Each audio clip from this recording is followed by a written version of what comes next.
Welcome to Columbia Conversations.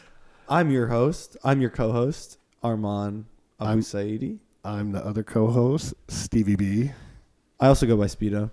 I also go by Steve-O. Yeah, so if you hear Speedo mentioned at all during the course of this episode, that's me. His real name is Mister, though. Yeah. How you doing, Arman? Good. We're back. We just took a break for the holidays. A much-needed break, Yes. I'll tell you that. Do I sound any different, Steve? Not really. Oh. Do I? No. Why, did you get your voice changed or something? No, I'm a new man, 2025 New is year, new new man? me. Yeah, new year. Did you have any New Year's resolutions? I did. Let's hear it. You know them, but yeah. Nobody else does. I had a New Year's resolution to be less of a hater. How's that going? Not well. I actually, we're going to interview this guy named Daniel Godsil, and I actually flipped him off. Dr. Daniel Godsil. I flipped him off in class the other day. So that was kind of hater of me. That sounds very haterish. Yeah, so somebody was drinking the haterade. Yeah, I'm gonna have to write him a written apology expressing how deeply sorry I am for that. Stand up in front of the class. But that might sound bad for those who don't know me. Like, oh, this guy must be a really big hater if his New Year's resolution is to not be a hater. But yeah, I'm kind of a hater. If you get to know me, I harsh on people's vibes sometimes. And I want to do less of that. And one of them overall, you're a good vibe, bro. Yeah, I think I am. I do it all in, You jest. spew hate when it's needed. Yeah, and it's all jokingly, Some people might take it very seriously, but I never mean any hate that I give. It's all just for fun. And to make new friends is another New Year's resolution of mine. New friends. I have plenty of friends, but I just love meeting you're a pretty new popular people. guy on campus. I like to hear someone's story that's, new. Speaking of stories, like Armand just mentioned, we are interviewing Dr. Daniel Godsil. Yeah. He's the music professor here at Columbia College. Yeah. He runs the music department, does a fantastic job. We know him well because I'm a music major. I just like music, so I'm in a bunch of music classes. Yeah. Very interesting story. Yeah.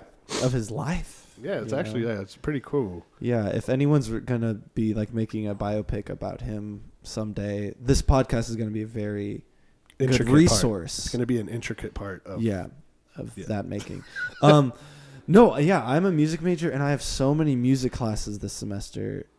Is that good or bad? It's good. It's great. I've gotten pretty much all my gen ed out of the way, so that's pretty much just music classes. So those are usually like my happy days, like Tuesdays and Thursdays, because it's like, I have piano, musicianship, and theory, and those are kind of like the days of the week I look forward to, because it's just, I don't know, doing music's a lot of fun. It's a great outlet to if you're having kind of a crap day, you can focus on like making some music, some melodies, or I agree with that. Or I mean, even if you just love music and you figure out how it works, that's kind of where I'm at. I've done a lot of recording and different stuff behind the scenes, so it's actually really cool to see, I don't know, how the music actually works, why it works, how it works, and then becoming musically literate. Like I can read music now, which is something, I've wanted to do forever, so it's just a very accomplished type feeling doing music classes. It's really fun, you know? Yeah.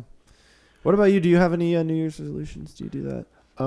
So I had kind of a busted up knee, and I kind of got my knee worked on, and that was like one of my New Year's resolutions is like when I get my knee fixed, I kind of want to start being a little more healthier. So I bought a bunch of like vitamins and stuff. Right. So I've been eating vitamins. It's actually like made me feel real good. Yeah, I bet. You know what I mean? So yeah, that was that. And then over the Christmas break, I got super sick. So it's just kind of nice to start the new year like feeling refreshed and not sick. Yeah. Also went to a Primus concert over the break, and that was wicked awesome. Were you sick for that? No, I was not sick for that. Like I got sick right after that, so I think it was like going to Oakland and like being around hella people, and then I caught something. Yeah. But I feel like everybody kind of got sick around the same time. Like everybody I talked to kind of got a weird sickness over the break, except for you. I almost got sick. I feel like at one point I was like, my throat was like a little scratchy, and I was like, I might get sick, but then I never did. So that's immune system like a tank. I guess so. I've been sick a lot in my day, and yeah, I luckily did not get sick. That's awesome. Yeah, man. yeah. You looking forward to anything this semester besides Yes. all your music classes? Yeah, they're like bands that I'm in for music classes. So like Sick. the orchestra, the jazz band, and then I'm gonna be in an orchestra for my high school that I went to, my alma mater. Oh, dude, Bret yeah. Hart High Tell me School. about that because you're doing something for a musical, right? Yeah, so they do. I was in high school. I was in the drama department. I Love drama. Drama's so much fun. So, and they have a live orchestra for their musicals. They do a yearly musical. That's awesome. And so last spring, I knew that they would do that. So I don't remember how. I texted So you reached out to them. Yeah, I reached out to them and was like, oh, I know you guys do that. Like, do you have a spot? Because I play guitar mainly. For guitar, they didn't, but they had a French horn part that no one was playing. So, like... You were playing French horn? I wasn't. I was Oh. covering the French horn part on my guitar. Oh, okay. I was Yeah. like, how many instruments do you No, play, I can't man? play French horn.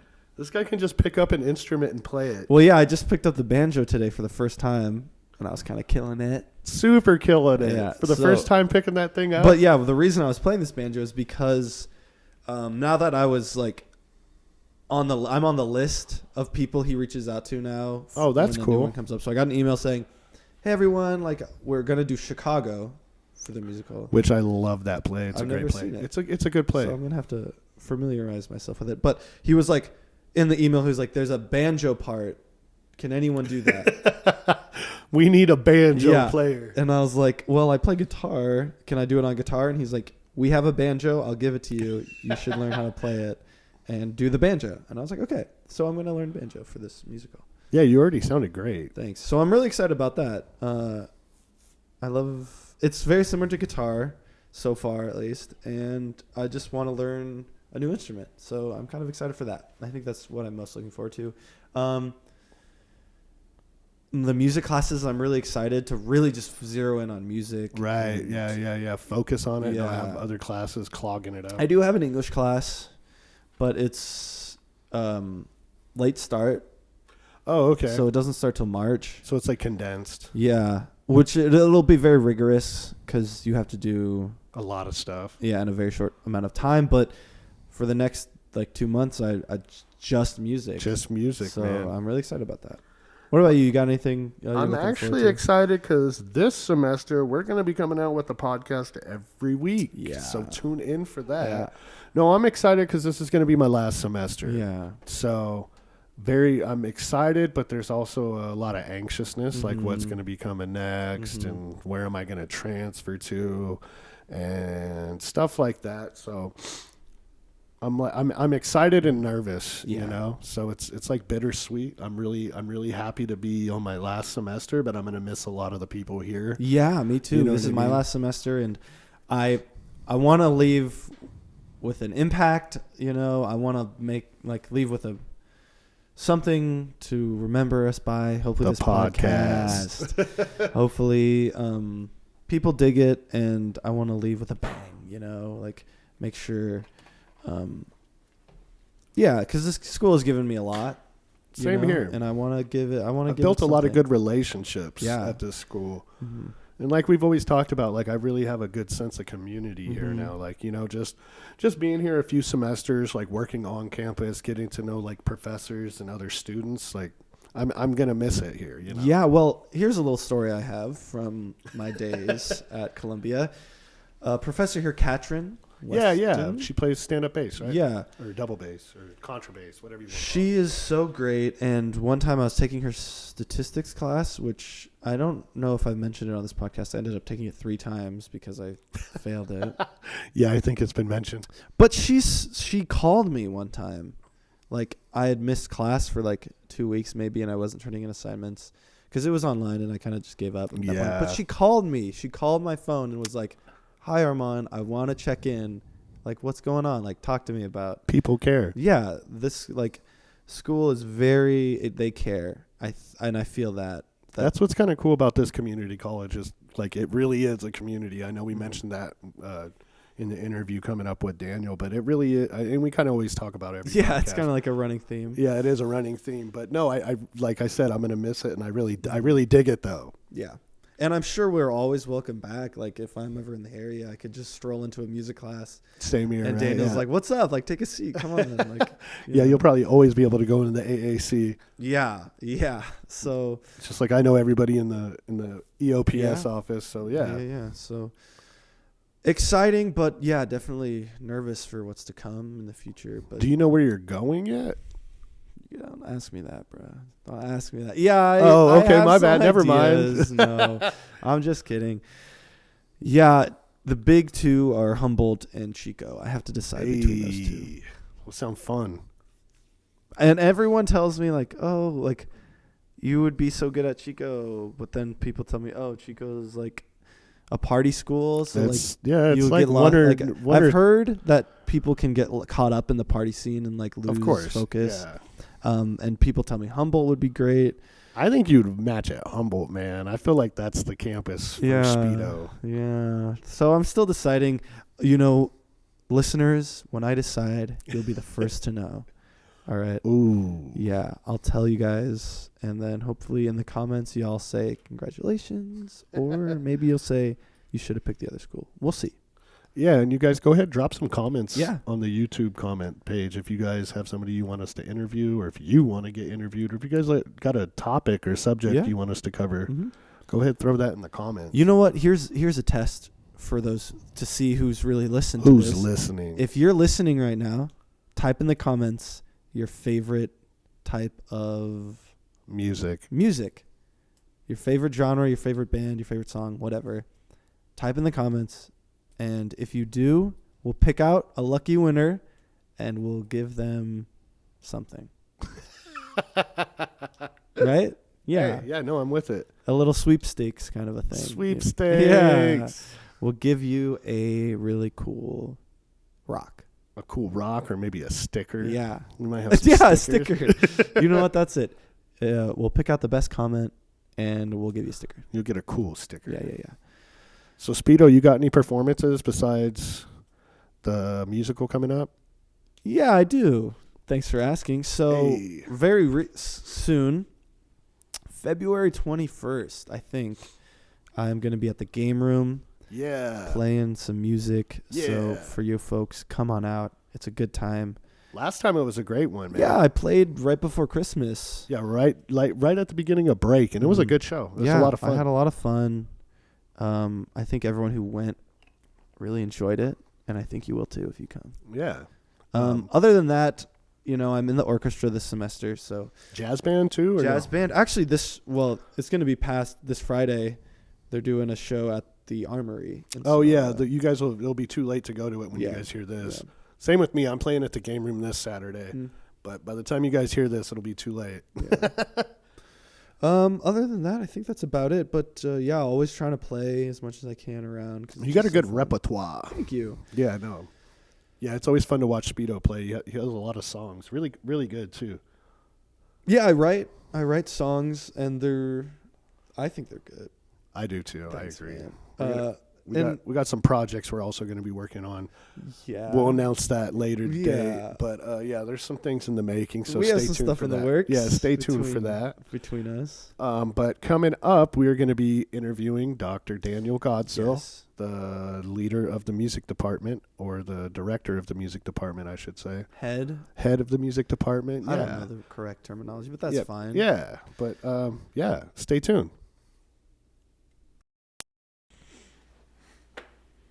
Check. Check.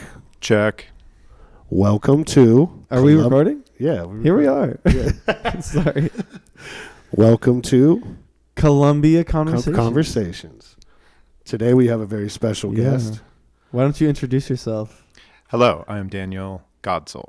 Dr. Daniel Godsil. You said it. Yeah, here we are. Episode 3. First week back to Mhm. school.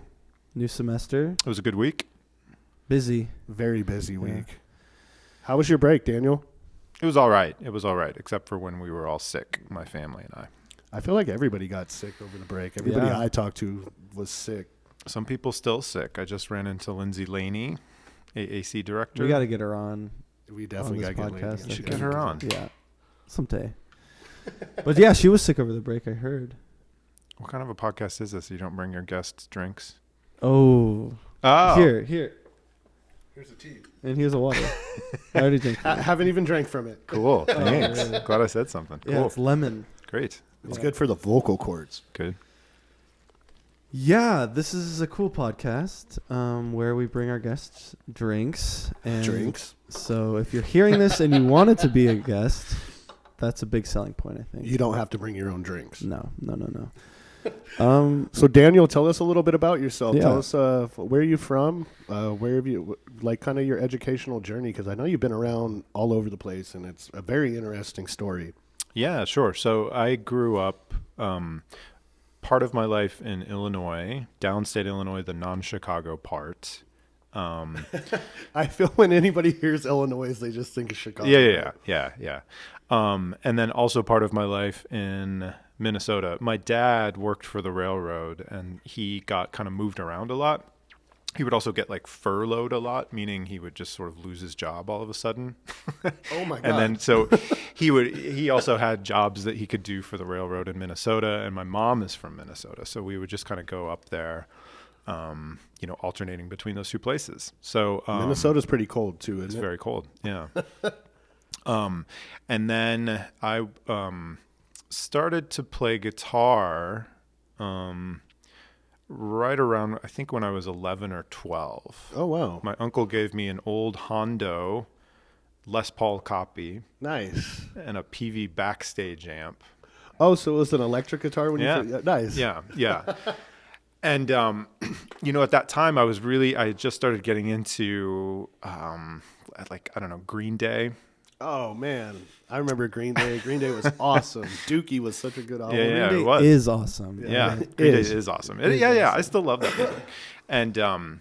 And then I got the guitar, and then a lot of my friends and I started to get into Metallica, Megadeth, things like that. Slayer. And then my uncle came back a couple months later, and he was like, "What kinds of things are you trying to play?" And I said, "Well, I'm trying to play these Megadeth songs." And he was like, "Listen, you're not going to figure those out. Like, you need a teacher." Because the Green Day ones, I was actually I didn't even know at the time, but I had kind of a good ear. So I Oh, was able to nice. kind of play along with the CDs or records or whatever. Right. Plus, that's like punk. It's kind of... Yeah. So that was relatively easy. And then right away, my friend bought a bass. My other friend got a drum kit. So we made bands right away. that's awesome. Yeah. So when I was 13, 14, I really, really kind of... I took to it really well, and so then our bands got better and better. We were playing other places. So you guys had gigs. Oh yeah. Like school functions, silly functions. Were you guys the band around town, or was there other bands you were competing was- with, kind of headhunting or whatever? Yeah, it was actually, so the town I grew up in, when I was growing up in Illinois primarily, at this point we were mostly in Illinois. It was 40,000 people. It was Oh, actually pretty big because that's a pretty decent sized town. there was a giant factory that made Maytag refrigerators. And so everyone kind of worked there. It was a big deal. Then all of those jobs got moved to Mexico. So while I Oh. lived there, it went to from 40,000 to 20,000. And then it became just this really, really, sort of terrible, depressing Rust Belt place. Oh, wow. Yeah. But anyway, so a lot of the people that were in bands, kind of left, and then we were still there. So then we became the big one. Nice. Yeah, it was cool. Do you have a name? What was the name of your band? The name of the band that I primarily played in was called Axis. Axis. That seems Sweet. fitting for you, though. I actually have a cassette tape of some of it. It might be Nice. interesting for you to listen Maybe to we'll some get a of it. snippet of Yeah, that yeah. at the end of the Put it Yeah, out- podcast. yeah. Put it at the end, maybe. It'll be our new intro music. Yeah, that'll be our intro music. Yeah. Axis. Yeah. So anyway, and then we got pretty big. So we started to tour around Really? Midwest. You were touring? Yeah, That's yeah. awesome. Dude. Yeah. Were you And guys getting paid? We would, yeah. So we would, and we would win battles of the bands and stuff like that. Dude, that's Damn. awesome. It was That's cool. what we need up here. We need a battle of the bands. That would be kind of fun. We should do that in Dogwood, actually. That would be so fun. Yeah. And we got, for a little while, we were like the opening band. This was like our claim to fame, was like we were the opening band for this metal band called Mudvayne. Oh, I've heard of Mudvayne. Wow, really? You guys open for Mudvayne? Because Mudvayne was from Peoria, Illinois, which was about maybe 45 minutes from where I grew up. And then so we Damn, that's really cool, man. Yeah, That's super cool. And like my band played on like a festival concert where, what is that band called? Slipknot. Because they were from Iowa. I know. So I mean, we were doing some pretty big festivals, and like I had like the whole like half stack. No, I had a full stack. Oh, you had a full 2 412s. Like, oh my gosh, a whole rack mount situation. Yeah, dude, that's awesome. Is there videos and pictures of this? Yeah, I'll dig some. I'll dig some up. Yes, yeah, dude, that's awesome. Mudvayne and Slipknot, that's pretty. Give us a picture. We'll put it in the YouTube video. Oh, yeah. I got some. So anyway, what kind of happened is like at around the same time, like we were getting really into what's called progressive rock. So prog rock. And our songs went from like 5 minutes to like 13, 15 minutes, right? And I was sort of writing all these things. Like I was the primary songwriter. You were the composer, right? Mm-hmm. And did you play guitar like just mainly, or did you sing? Yeah, I played guitar. I also had stints as like the lead singer of the band. Although like I didn't have the right kind of voice for that, right? Okay. So we ended up getting better singers, which was nice. And then, not singing and playing at the same time, I was able to do some more elaborate kinds of things. So like I started to play keyboard, like someone gave me a keyboard. Oh, okay. And so then I started to do that. Keep in mind, like around this time, like I didn't even know how to read music. I was just like reading tabs. So how old were you about this time? This was like 16, 17, 18. And you were opening for Mudvayne? Yeah. That's pretty sweet, man. My parents usually had to sign permission slips for me to go to play at these things because... That's so awesome, dude. Yeah. That's sweet. So anyway, but like especially once I got the keyboard, like I got super into classical music. I worked part-time at this like little CD shop, and like every once in a while people would come in and donate a bunch of like just CDs that they didn't want, and we would put them in what we called the crap bin. Everything $1. And like I came across a couple of them. There was like a couple of Mozart CDs. I just put them on in the store when no one was there, and I was like, this is amazing. Like this is very similar to the prog rock stuff that we're doing. I was gonna say there's like a correlation between those, like just how everything's built and stuff, huh? Yeah. So then, and this is kind of similar to the story with my uncle. I went to like the local, how he said like you need to have a teacher. Yeah. So then I went to the band director because I wasn't in any school band stuff or anything like that. I was not a band kid or anything like that. You just had a band. Yeah. You were a kid in a band. Yeah. And I went to this band director and I was like, listen, I want to do this Mozart stuff. I want to do this Beethoven stuff or whatever. And he was like, well, do you read music? And I said, no. He was like, well, take piano lessons with the choir director, and then, that should help out. Was that like your introduction to the like piano and the keys and all that stuff? Yeah. I had already played some, and like, I showed up for my first lesson with the high school choir director, who was a really fantastic pianist, a lady named Carolyn Kellert. And like, I showed up for the first lesson and I played a bunch of the random stuff that I was playing, and she was like, I have no idea what you're doing, but it sounds kind of cool, Yeah. And she was super duper helpful because she didn't in any way.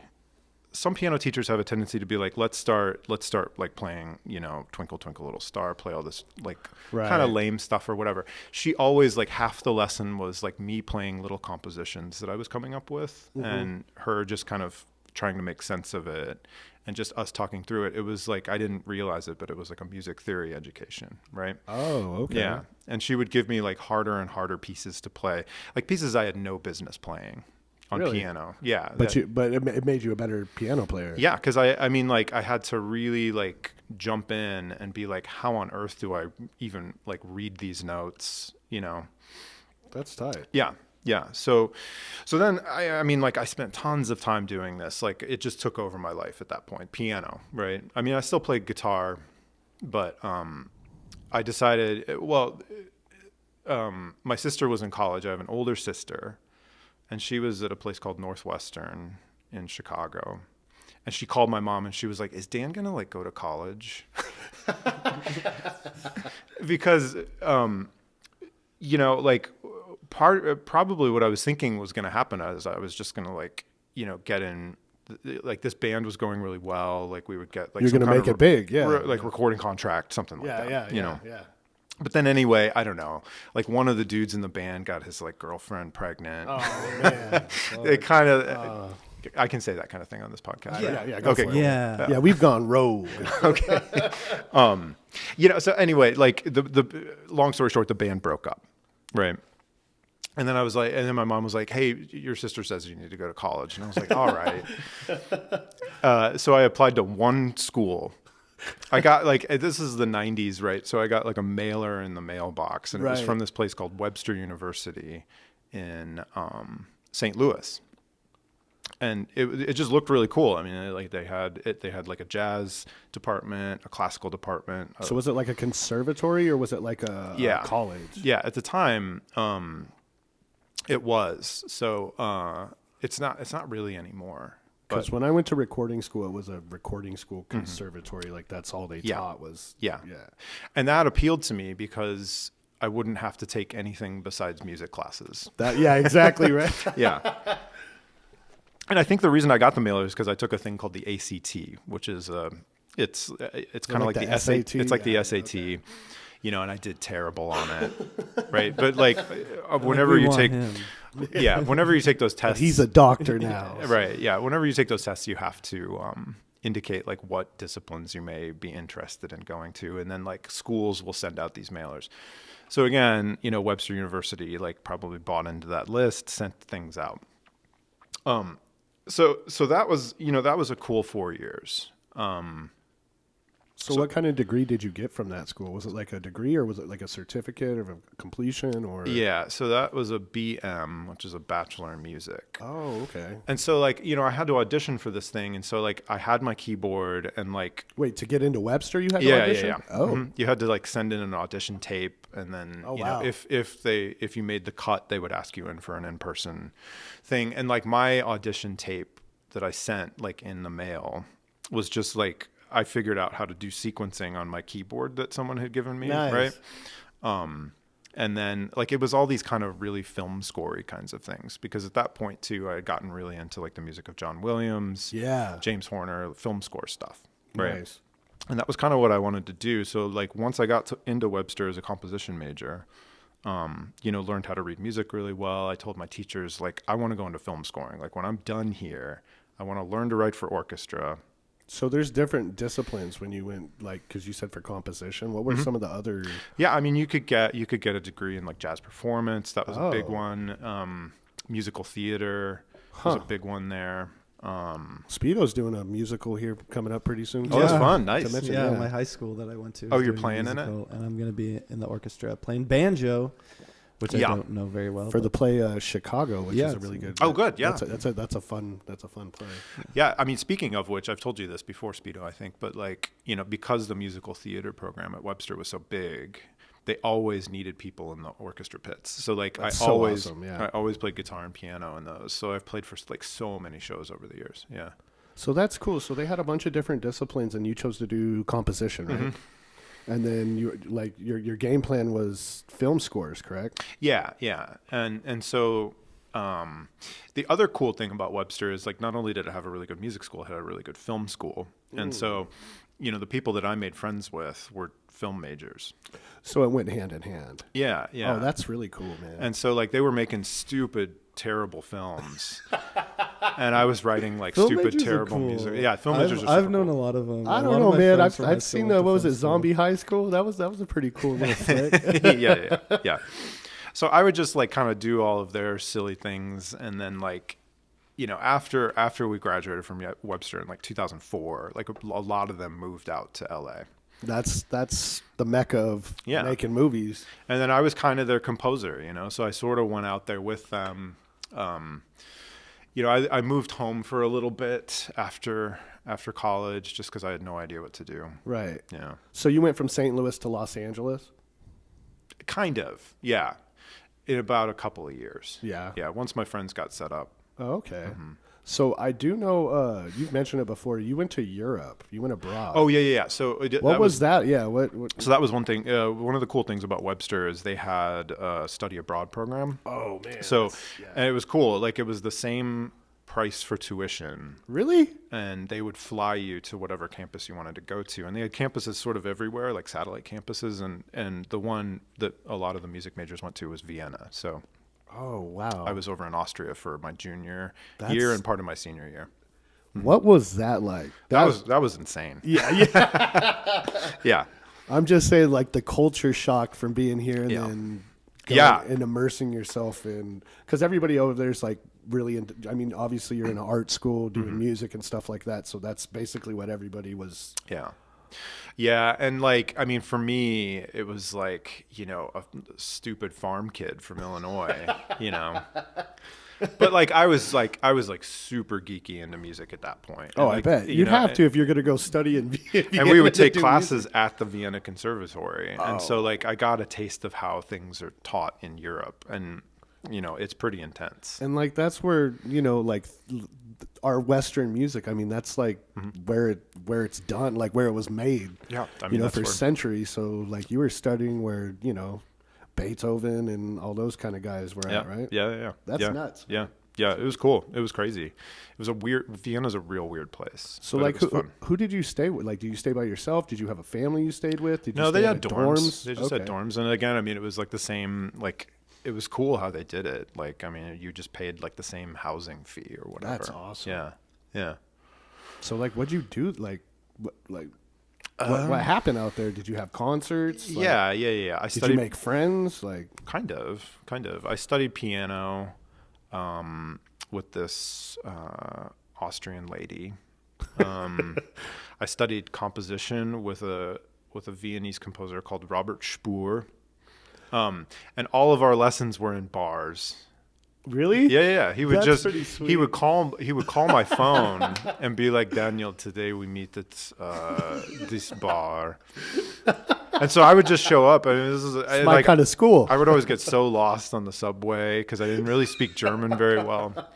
But I would end up there, and like we would just get completely trashed, and like we never talked about Music? much of Really? Yeah, I mean, it was more like we talked about like philosophy. Oh, okay. I don't know. Like That's pretty cool. He was a weird dude, and he did really strange pieces. Like he was a very strange composer. I also studied with another composer there called Nancy Van de Veet, who she was much more rigorous and like legit. That was going to be my next question. What was like? What's the difference between studying in the States and then studying abroad? Like, Yeah. the way you're studying, like, is it more like you said rigorous, or is it more laid back, or Yeah, it is tends more to- structured? It tends to be much more like structured and high pressure in Europe. Right. I mean, you get a taste of that here at various different places. Like if you go to like Peabody Conservatory or Right. Juilliard or or Berkeley or something San like Francisco Conservatory, those kinds of places. that. Okay. That's much more in the European model. And those people are only, it's like there's no talk of necessarily like jazz or anything there, right?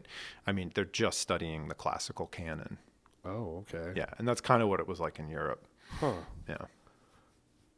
That's pretty that's wild, man. Yeah. Yeah. So then, what'd you do after that? Like, because that was part of your bachelor's, right? Yeah. So then, like, a lot of my teachers were pushing me to go straight into grad school, and I was like, nope, I want to go do this film scoring thing. Like, I'm going to figure this out, right? Okay.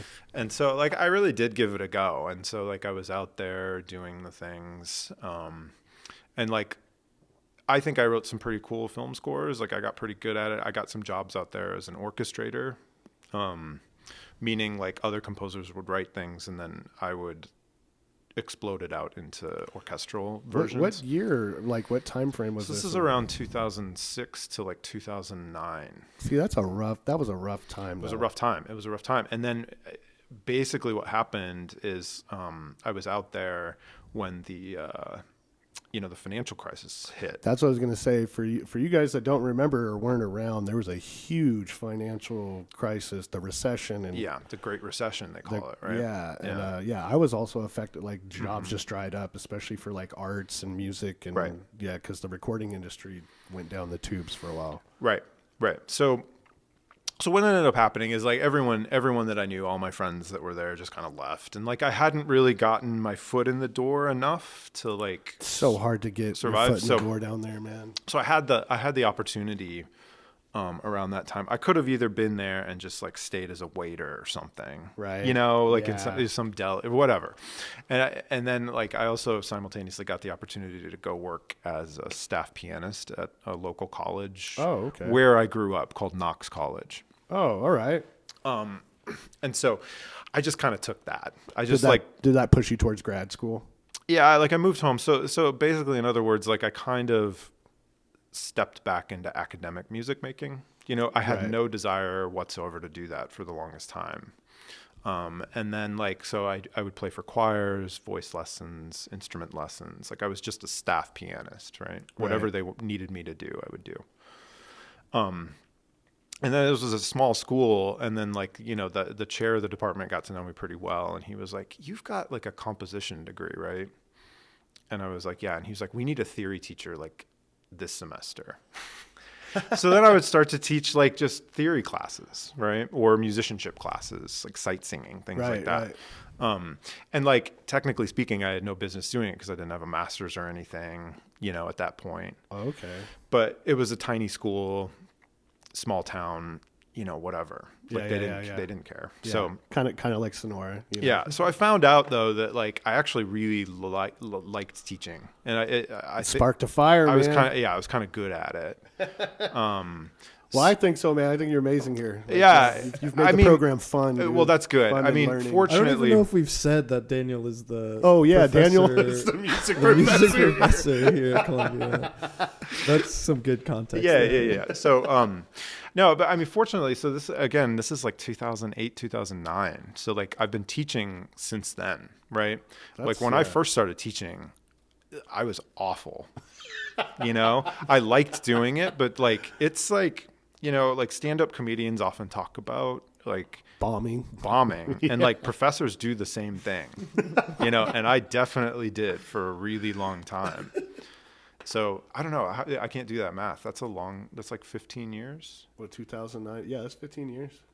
But yeah, That's 15 years this year, I think, right? something like that. So yeah. Is that right? I wouldn't know. Oh We God, do we're all music. musicians. We do musics. I can only count to 4. Yeah. right. I know the number 7 and 8. Yeah. So anyway, I mean, this is kind of like an extended thing, but you know, so then I started working at other colleges. right. There was a lot of what are called small liberal arts colleges in the area. And so I would teach at community colleges in Illinois, a couple of other colleges. There's a place called Monmouth College where I taught. And you were teaching what, just theory? Theory, you know, intro to music, gen ed classes, stuff like that. And then there was a person who got hired at Monmouth College called Sarah Gorchoff as a psychology professor. And then, so I met her the first like month that she was at school. We started dating. That's my wife going. now. Yeah. Oh, Yeah, okay. yeah. Awesome. So she's from California. She had just finished up getting her doctorate at UC Berkeley, Oh, wow. and then she taught at another little liberal place liberal arts place in Minnesota called Carleton College, and then she got the job at Monmouth. But anyway, like, you know, she really kind of wanted to move back to California, Right. and so, you know, we'd gotten married, all of that. Like we lived there for a while, 3 years or so. And then I was like, you know, I just want to go back and like get my doctorate. Yeah. So, because I really wanted to just do teaching more, and you need a doctorate for that. Yeah. Right. So I just applied to every single UC, and I got into Davis. So Oh, then wow. we moved to Davis. Nice. Did that whole thing. See, I knew you worked at Davis. I didn't know that's where you got your doctorate. Yeah. though. Oh, that's awesome. Yeah. And I mean, like when you go to get a doctorate, I mean, like in all American schools, that's how it works. Is like you get quote unquote hired as a graduate student assistant, Oh. right? And so when you go to a place like UC Davis, like there's professors there, but they don't actually teach the classes. they're doing the research. Oh. They're getting the big grants that keep the place so then afloat. you're the one who The graduate students teach classes. Oh, wow. Right. So is that like more of a UC thing or a CSU? No, I mean, that's like CSUs too? It's like a university thing. CSUs, yeah. So there's a thing called an R1 institution, meaning well, like you've taught at both, right? yeah. Okay. Yeah. So but like CSUs are a little bit different. They don't have like the same amount of like research or whatever. doctorate programs. Oh, okay, that makes sense. It's more of a teaching focused institution, like a place like say Sac State, right? They have master's programs. Gotcha. Right? You can't like go there to get your doctorate. So that's more of a UC thing. It's more of a university I didn't know that. thing. Yeah. Huh. So state universities tend to be less research focused and more just teaching focused, right? All you folks out there going for a doctorate. Yeah, you gotta do a U, Gotcha. not an SU. Okay. Yeah, That's pretty cool. but it's cool. I mean, you get paid like, I think I was making $30K a year. That's pretty cool for a college student, man. And like they pay you to like teach these classes and then do your research and work on your doctorate. So that basically like makes you a better teacher too then. Yeah. It's part of the training. That's sweet. Yeah. So how long? So from there you went to you came here to Columbia, correct? Yeah. So I, at the end of my 5 years, like, I mean, usually what you do is start applying for jobs, right? Professor jobs. And like, I applied for tons of them, like 40, 50. Were they all in California? No, just all over the place. Oh, Yeah. okay. Yeah. I mean, the ones that I got to the final round on that I applied for were San Jose State and University of Utah. Utah, huh? Yeah. That would have been a very culture shock right there, I feel like. I mean, that's the thing. I mean, going from California to Yeah. Utah. It's, yeah. That's the thing that I think that people don't necessarily realize about the academic job world is like you get a job and you move to it. It's like the military. It's not like almost, you're. huh? It's not like you're gonna like stay in the same place where you grew up, right? Right, Yeah. Like You got to move. You have to go where the job's at. Yeah. exactly. Yeah. So I would have moved to, I don't know, West Virginia, whatever, as long as there's a job. As long as there's a gig, right? Yeah. And then I didn't get either of those, right? So then, this is kind of an interesting little tidbit. I was really like not getting a job of that magnitude is kind of like a special kind of heartbreak, right? Oh, I bet. Because it's Especially since you got your doctorate. it's like a lot. I mean, not only did you spend 5 years getting your doctorate, but then like when you interview at these places, like it's like a months long process. Oh, like you have to wow. find out like all there's about phases, the place. huh? Like different. So many interviews, like getting to know these people, whatever. So, when I was at UC Davis, we used to go over and just like vacation at Yosemite, right? Nice. Yeah. And I remember we went the spring after I had gotten all these rejections. And like, as we were driving back, I was like, there's like, I love this place. Like this whole, this part of California, this is beautiful, so cool. man. And I told my wife, I was just like, I just wish there was this, like some dumb little community college around here. Because I was like, I don't even need to teach at like this big institution. Like, I don't care. I want a job teaching music. Yeah. And then so that summer, there was just like on one of the academic job boards, there was this place called Columbia College in Sonora. And I was like, I kind of know Sonora because like we used to drive not towards there when we were going to Yosemite. Like we had never even been through Sonora. Yeah, you saw right? signs for Yeah. Sonora. You're like, I've heard of it. And I was like, let's apply and see what happens. Because I was already resigned to like selling insurance or something. Just something stupid. Just because we had 2 kids at that point. Yeah, I was like, you got to bring the big bacon home.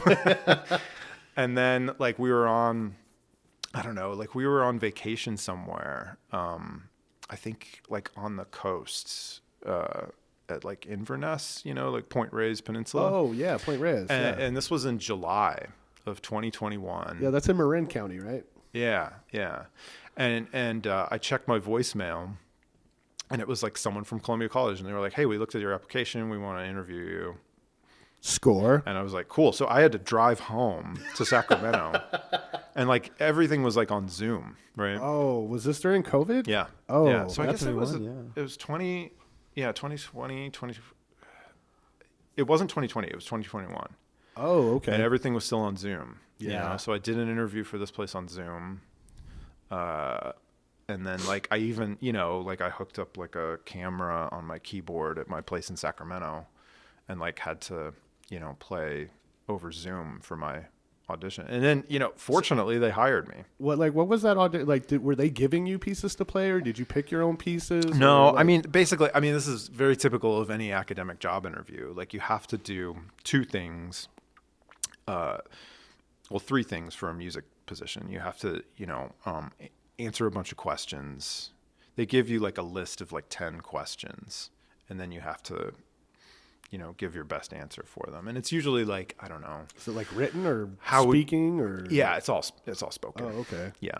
And it's all like, we've got X kinds of students in our population. Like, how do you work with that population or whatever? Or how many people are interviewing you? Is it one person or is it usually, like a panel? It's a whole panel. So, it's usually like anywhere from 3 to 6 people. In the case of Columbia, it would have been like 5, That just bumps up the nervousness in my opinion. I mean, interviewing with one person's enough, man. I mean, very fortunately for me, like, I had already had a lot of practice with the interview process, Oh, yeah. Okay, yeah. And so by the time I got to my Columbia interview, I was like an old hand at these job interviews, right?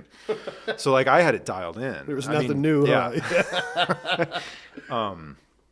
So anyway, you have to answer questions. You have to do a teaching demonstration. And so I did like a teaching demonstration just on Zoom, like sharing my screen and talking and all that crap. That's crazy. And then there was like a little performance. So I played a piano piece, right? Yeah. How many interviews did that consist of? Two. Usually it's like first level and second level. Okay. Right? And then the second level is usually with like the college president. Okay. And then like when you get hired, are you like on a probationary status or like are you full-time hired? In my case, my position initially was a 1-year temporary professorship. Right. And then you just killed it and they hired you. Well, right. Yeah. So then because they were like, we need a music person, but we're not going to like, in order to throw together a job application for like a, like a tenure track kind of position, like that's a bigger deal than just a 1 year. Right. So then, I was in the middle of teaching in the spring of 2022, I guess. Right. And then I had to like, in addition to teaching all of the classes here, I had to like interview for like the actual full-time job. So there's a whole nother set of interviews for that. Mm-hmm. Yeah. It was it was the same process. And I was like, we're in the music room here. And I was like in here recording myself doing everything. That's crazy, man. Yeah. So fortunately I got the job, and like I love this place. It's a great school. It's a great school. It's a cool place to, like, I always tell my students, most community colleges like feel like prison blocks. Yeah, right? they're not as beautiful as this campus. Yeah, either. I mean, this is a fantastic campus. I mean, there's a pond you could go kayaking in.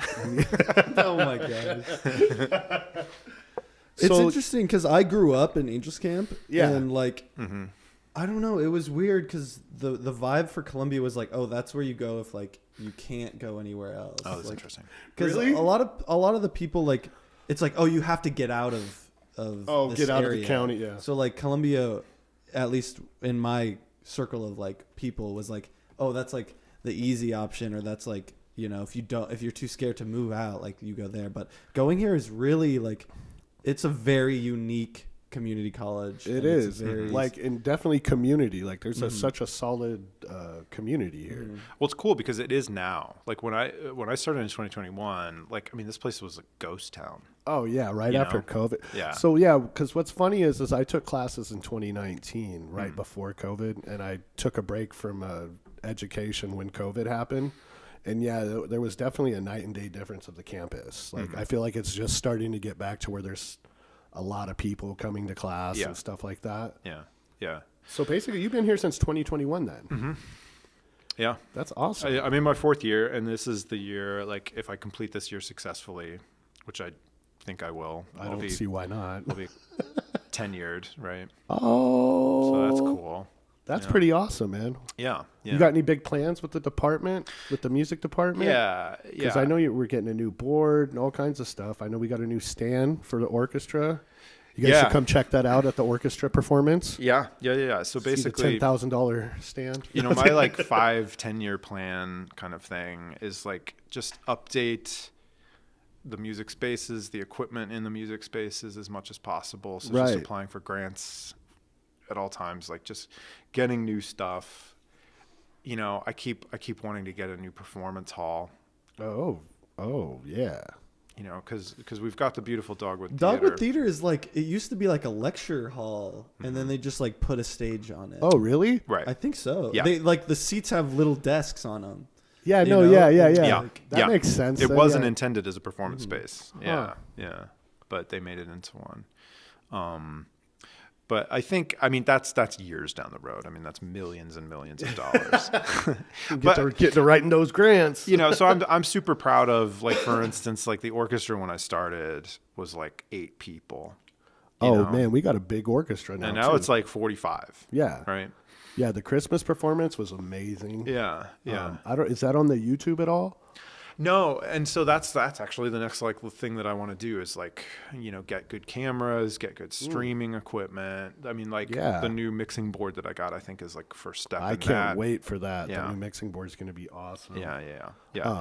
I mean, you've also brought new classes to the school that we haven't had, like the electronic music class. I don't think there was an electronic music. Yeah. I mean, and that class is a lot of fun. Yeah. And that, like, I just see it growing more each semester too, which I think is really cool. that was one of the things, I mean, that was one of the things that like when I got hired, like I was kind of given a mandate to do that, to like, to update the department to like 21st century standards, essentially, right?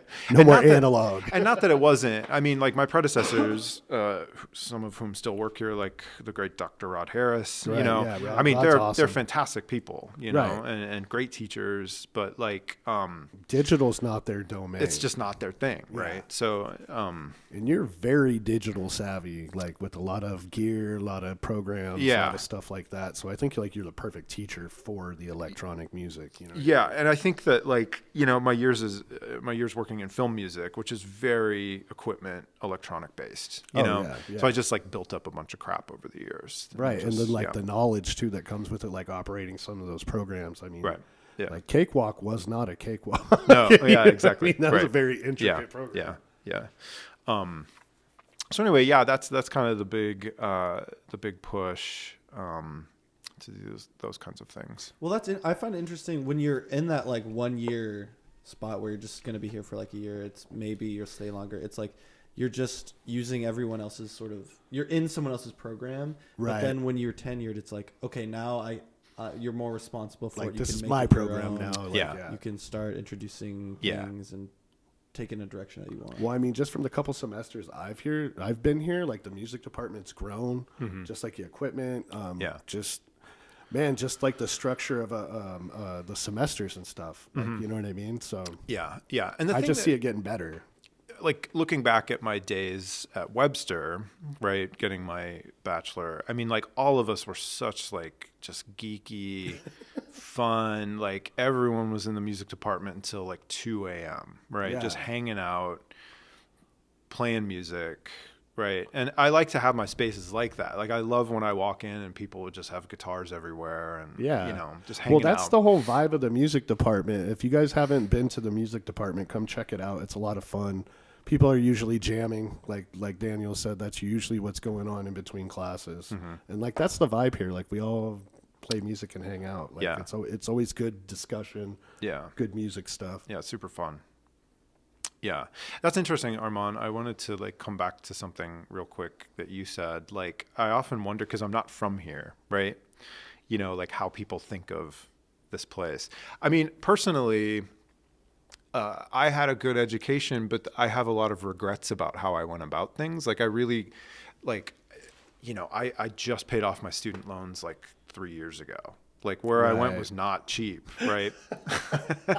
So. Yeah, but you got to study abroad and do a bunch of cool stuff like that. I guess, man. yeah, I guess so. That's an Right. amazing. Like, Yeah. That's like, yeah, I'm definitely envious of that. That's so cool. Yeah.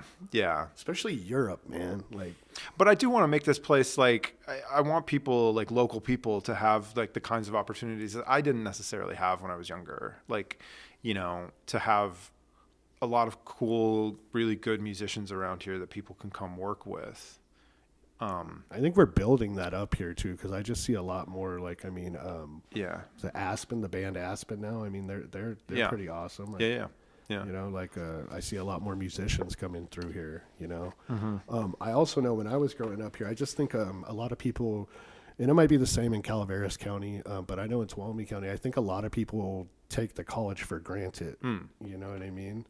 Because, I mean, I've lived quite a few different places. Not every place has a community college that's like this, and so you kind of just take it for granted if you don't go there and use it, and you come here and you're like, oh wow, like Right. there's all these networks and opportunities here. Yeah. Yeah. Yeah. And it seems like both of you have really taken advantage of those kinds of things. It's good. Trying to, Yeah, I feel like the podcast is sort of trying to take that part of Columbia and make it more accessible. Right. Like, get people in to make it feel more tight. Yeah. More like, community. someone Yeah. who's like, oh, like I hear the music professor's on, and like, oh, the department seems cool, or like, oh, I'm gonna check out their next concert or something. Yeah, because it's wild how many people are like, oh yeah, I play an instrument. Yeah, I was in band in high school. I'm like, are you taking a music class? No. Like, why not? Yeah. You know what I mean? Yeah. Take a music class. Yeah. Yeah. It's a fun vibe.